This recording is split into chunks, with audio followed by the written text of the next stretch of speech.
The overall message that I'm feeling across both of these spreads for this week is, you know, a lot of the times, right? Like you guys are the balancing of the scale, trying to make sure that things are fair, trying to do the right thing, trying to, um, balance out that karmic scale so that both parties always contribute an equal amount, okay?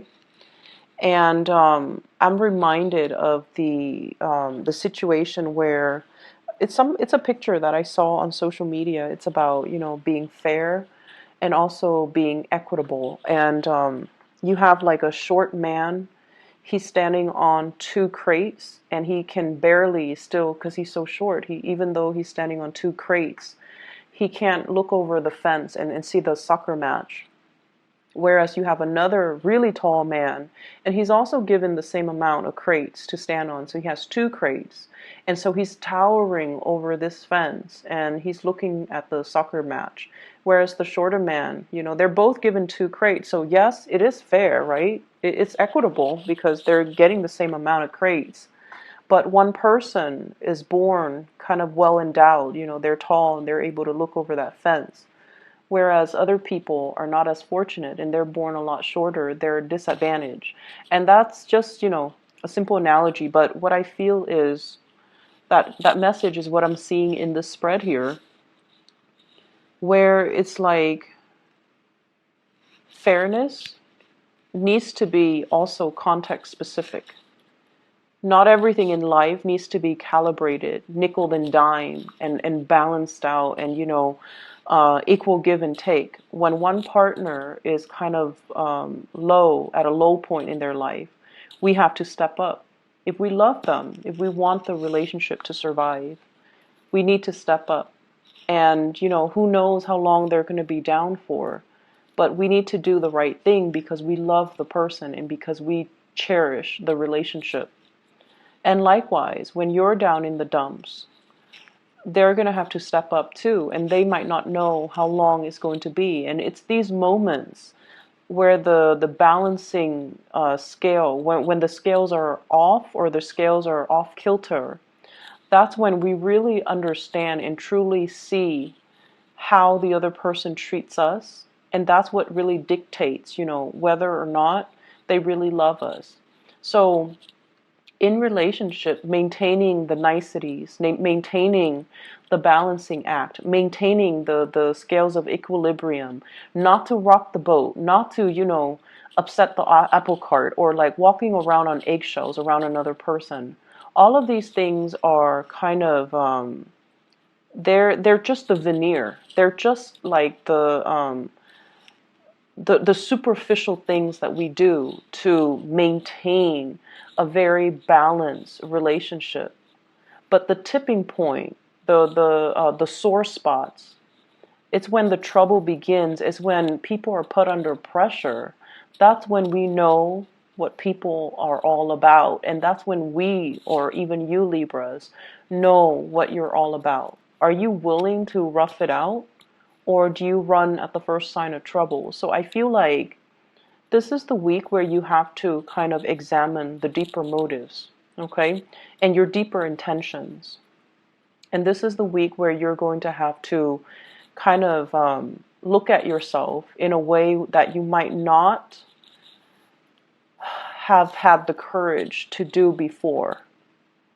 And I feel like a lot of the courage is stems from the fact that you want to maintain the peace. You're not a conflictual type of a person, but it's when you're put under pressure, opposition, that's when you really know who you are. So I feel like I'm inclined to say, do you really know who you are? Do you really know who you're dealing with? Do you really know who your partner is? Do you know what they're capable of? Do you know and understand the people around you who's really there for you when the going gets rough, when you're put under pressure? Who is able to come to your defense? Who is able to stick with you through thick and thin? These are the things that you need to, or these are the things and the people that you need to treasure and to value. The rest of it is just the veneer, it's just the facade, it's just the social niceties, the airs that people put on. But at the end of the day, it's like, it's all fake, pretty much. Okay? So that is what I'm seeing across both of these spreads. And I feel like it's coming out here in the spiritual advice a lot more than the love reading, thank God. But I feel like these are things that we're going to have to examine, not only for this week, because I feel like the energy is going to permeate all throughout your birthday time. And, birthday time is when we get a lot of contact, a lot of invites, a lot of communication from other people. So who's really reaching out? Who's really there? Who really remembers? I feel like that's going to be a test of how much you mean to them. And that's going to be a test of, who really values you and who really is valuable to you. Okay? So let's talk about your relationship sector first. I feel like you're dealing with somebody who's showing you a different side of yourself. Okay, so like it's not going to be as balanced as you hoped, okay? Because this person is injecting a grander vision into the picture. This person is not just about, hey, it's me and you happily ever after. This person has dreams and aspirations that are a lot bigger than you or them. And I also feel like they're willing to forgo a relationship if it doesn't meet their ideals. And then also they're willing to forgo a relationship if life is calling. And the person you're dealing with here, I have here the Queen of Swords. And the Queen of Swords, this fell out for, I believe, Taurus. So if you have Taurus in your chart, if you're dealing with a Taurus, you might want to, take a look at this, okay? If you're dealing with a Taurus, if you have Taurus, moon, sun, or rising in your own chart, their reading might be pertinent as well. It might help you understand things from another person's perspective. You don't have trouble doing that, but I feel like it might be meaningful. Anyways, we have here an air sign, an Aquarius, a Gemini, or a Libra, such as yourself. However, I mentioned before, I feel like you guys, especially the Libra moons, you guys love, love, love your pinks. And I have this card that represents you. I might actually talk about this first so that you can see the contrast. So this is your energy, the Eight of Cups. This is walking away from a situation that is not balanced, a situation that you've invested a lot of time, resources, energy into, a lot of work into as well. And at this point, you're tired. Emotionally, you're overtaxed. And you feel like, oh my gosh, I've wasted so much time. It's been really hard for you to disengage, mainly because you're like, I've invested a lot of time and I'm not going to be able to recoup my loss. And so you might have been hesitant about walking away in the past, but now you're willing to walk away. You're willing to take a new path, mainly because it's not emotionally nurturing you anymore. And it felt very heavy and it has felt very icy and cold for a really long time. So, you put on the veneer that like everything is rosy, right? That pink, everything is rosy, everything is peachy. However, internally in your hearts of hearts, I don't feel like you can deny the fact that your heart is not in it anymore. It's taxing and it's not liberating and it's unbalanced and it's not reciprocal. And so many of you have chosen to walk away from a situation, or emotionally you have walked out of a situation. And I feel like you're looking towards somebody else here, okay? Somebody is bringing something into your life. They're showing you a different perspective. And I feel like you might still be in this other relationship that you can't, where you can't really recoup your loss, so you can't really move away. There might be children. And you might have also wondered, like, I can't leave because, there might not be other people, other suitors, other opportunities for me until this person comes into the picture. And this person is everything that you've wanted. They're blue, you're very pink. So I feel like there might be gender role reversal, okay? And that's just the stereotypical, color coding that I'm using, but I do feel there's an element here. This is a female energy, and yet her demeanor is very, very strategic, very icy. So she's not a warm, cuddly type of a person. However, she's very intelligent. So it could be a male or a female, but their energy is that they're not, typically warm and cuddly and welcoming and things like that. However, this person is very highly activated on the crown chakra. They have a lot of insights, a lot of wisdom. They can see through people. They can see through situations. They can bring a lot of clarity in a situation where there is none. And I feel like you find them very, very attractive. And one of the ways in which Libran and Taurian people find other people attractive is in the symmetry, the way they dress, whether or not their clothes like are complementary colors, the way their facial features are, whether or not they have dimples or they have like a gentle, a kind face. So I feel like you guys are really are suckers for like people with a pretty face. Okay, like we're talking like classical beauty, like somebody with dimples, somebody with long eyelashes, somebody with expressive eyes, somebody with features that make them feel like very gentle, very like harmless, okay, like big eyes and rosy cheeks and plump lips and things that make people feel like, wow, this person is like a doll, they won't really hurt a fly. So you find this person really attractive, and I feel like that's the first thing that drew you in. You found them very, very attractive, very physically, aesthetically pleasing to look at. And when you got to know them, you might find this aloofness, this icy demeanor about them quite fascinating, mainly because it's not emotionally draining on you, mainly because they don't demand a lot of from you. And so many of you might be in one relationship where you're like looking for a way out, and you've been thinking about it for quite some time, but you stuck around.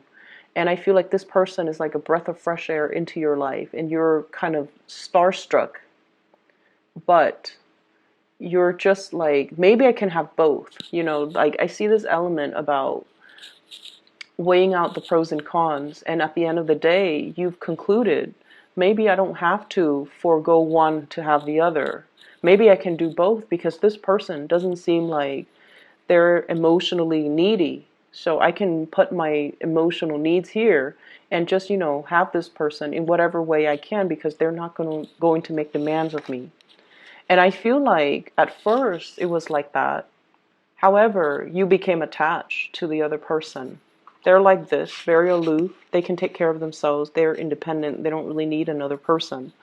But I feel like what you started developing was the Two of Cups. This is a friendship. This is like a very deep spiritual bond between you and another person. This is like two people who are very like-minded. The communication flows really, really well between the two people. It's the foundation of friendship, and it allowed the two of you to approach one another in a very honest, in a very like unguarded type of a manner. And I feel like you have developed feelings for this person.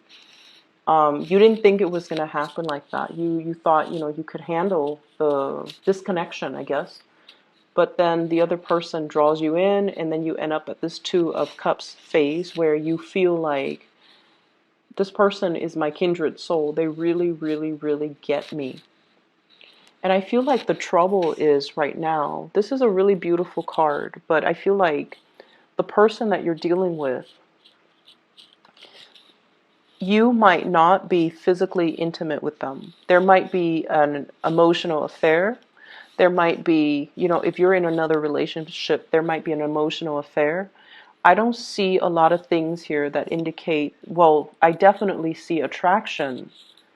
And I feel like a very strong soul connection and a spiritual connection. I don't see like, that sexual attraction, the I can't live without you type of attraction, like that carnal desire, because I feel like nothing has been consummated yet. There's an emotional connection. There's an emotional affair if you're in another relationship. There's a deep emotional bond. But where the person is that they're very moral. They will not stray from their morality. Okay? So like, I feel like it's somebody that's, kind of like no sex before marriage. Okay, so it could play out in that way. Or I can't be with you if you're married to somebody else. Or I can't be with someone I don't love. Or they could just be like, they could be waiting as well for you to finish up things from your end, whatever that means, before they can get involved with you. But if they want to get involved with you, I feel like it's going to have to be all or nothing, because this person wouldn't want any less. They want all of you or none of you. Okay? So that's where you're at with this person right here. And this person, they're linked up with the star and the world. So you're dealing with someone who might be very, very popular. They might have fame and some type of, they might have fame, they might be a world traveler, there might be an element of people coming from different countries, somebody that travels a lot, or somebody that belongs to a different world. Like they're just, culturally different from you. And the star in the world basically means they are waiting on a higher calling. They're waiting on for their life to begin.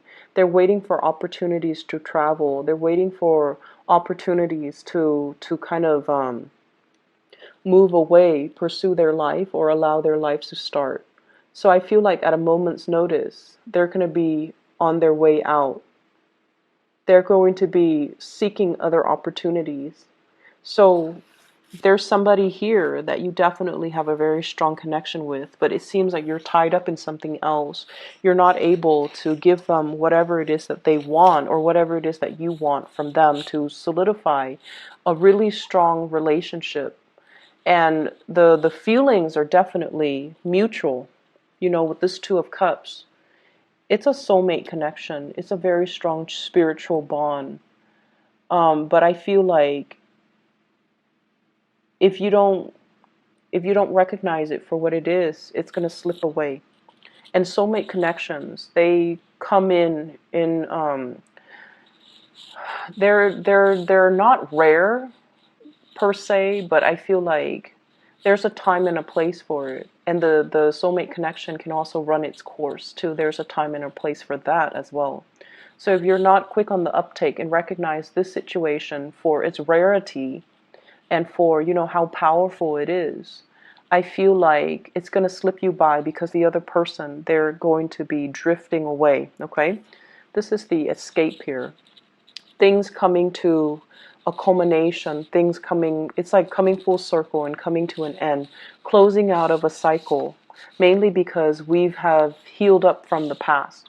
For others of you, it could be, just the fact that you're with a new person now that really gets you, that you feel is your kindred soul, and you're very, very happy. The person has helped you done a lot of healing on yourself. And I feel like the cycle of you feeling, we have here the Eight of Cups and the Two of Cups, and altogether it adds up to 10, which is the completion stage. You have somebody, you've been feeling empty and taken for granted for a really long time, and then you meet this person who's like a kindred soul. They're fair. They are just. They want to do the right thing. And I feel like it's really refreshing when we meet somebody who has the same values as us, all right? And so they're completing you, and they're going to help you kind of like continue that next phase of your journey. So if you didn't believe in, morality, if you didn't believe that people were selfless, that people are incapable of, doing the right thing, I feel like you're meeting somebody. You might have met somebody already, or for this week at least, you're meeting with somebody that has these high ideals and aspirations and dreams and goals and sense of morality and that moral compass, and also the same values that you espouse. And as a result of it, it's going to feel like, wow, this person gets me. This is what I've been missing all along. And it took this person to come into the picture for me to believe in it again. And for me to feel like I'm normal. I'm not the weird one. just because everyone around me, lost faith in it. So I feel like someone is giving you a lot of inspiration, and they're kind of like that star in a very dark night. You're going through a period of a lot of immense self-doubt. Am I in the right place? Am I where I'm meant to be? Am I following the right path? Am I doing the right thing? And then this person is showing you, yes, you're on the right path. Yes, you're doing the right thing because I believe in the same things. So you're meeting a very strong soulmate. And it's a beautiful relationship. Recognize it for what it is and really cherish it, okay? And proactively go after it, because I don't feel like they're going to stay around. If you're not making your intentions known, they might not linger around forever. And then when you decide to do it, Libras, it might be too late, because you tend to straddle the fence, and you're not as decisive as other signs, okay? Other areas of your life, once again, I feel that energy, the veneer, okay, keeping scores and things like that. So I have this element here. This is a workplace attraction. I have the Seven of Pentacles. This is like two people working towards a common goal, a common purpose. And usually I think of this as, I'm staying a little bit extra at work, mainly because there is an office attraction or something that is hidden. Okay, not so much like a clandestine affair, that would be more the Seven of Swords, but more like, I really admire and appreciate this person. I want to get to know them better. But we have like work that needs to be done, but there's that, every once in a while they cross my path. There's that attraction. So I definitely see you feeling this for somebody, and it might make the work environment a lot more dynamic, a lot more fun. I also feel like there might be interference in the work environment as well. This is a card about training, consulting, and too many people involved in a situation, too many cooks in the kitchen. Everyone is offering their 2 cents, unsolicited nonetheless, and everyone feels like they're an expert in their field, so they're coming together to kind of offer, their advice, offer their take, and it can create a lot of confusion. And I feel like that's what it's doing here. We end up here with the Five of Pentacles. And the Five of Pentacles is a situation where we feel kind of left out. We feel a little bit hidden and isolated. And despite all of these options, all of these people coming in telling us what we should do, it's really hard for us to listen to our inner voice and allow, it's like these inputs from these other people is drowning out your intuition. So you should really listen to your intuition and figure out what you need to do, okay? So that's one area that I feel, there's workplace attraction. There's also like workplace confusion and interference, and too many people telling you what to do. And you want to, of course, appease everybody. But I feel like you're at a point where you can no longer do that. You're at a point where you need to kind of step out of your shell and grow up. And I want to say like almost grow a backbone and do what it is that you're divinely, intuitively guided to do, rather than being afraid to upset people by not taking their advice, even if what they're offering you is not appropriate for what you're dealing with, okay? For those of you who are feeling a little bit down and out, if you have recently, I see a divorce situation here as well. We have the Justice card as well as the Four of Wands. This is like paying alimony, paying child support, ending a relationship, having to deal with the legal aftermath of a failed relationship. If you are dealing with that as well, I feel like financially things might be halved, okay? So financially, if you have had a lot of financial blessings, so if you're like, if you were married and there were two incomes, now we're going in half. And I feel like you're going to start to feel the financial pinched, okay? And then if you've had to, take care of the kids or the wife or the husband or whatever the situation is, there's now child support and alimony that's going to have to be had, and there's going to be that financial pinch as well. So I feel like for some of you, the financial picture is not looking too great. And I also feel as if, I feel like for those of you who are dealing with, divorces and separation and child support and alimony, you have to kind of go to court and sort out like either agree to redraw or renew or renegotiate your alimony or child support payments. And then for others of you, I feel like you're doing really well at work. You might be in the legal profession. You might have met somebody that you've married to in the legal profession. You might now be meeting somebody in the legal profession, and you guys really hit it off. And I feel like, it's a really great career for you to stay in. You're consulting, or other people are consulting you, and so you're doing a lot of training in that arena. But I definitely feel like there is this sense of meeting somebody that you really, really love on a soul level. You recognize each other. It's like upon the first time that you meet, you understand this sense of your soul recognizes one another. Okay, I'm gonna leave it at that for you, Libras. Take care of yourself, and I'll be back next week. Okay.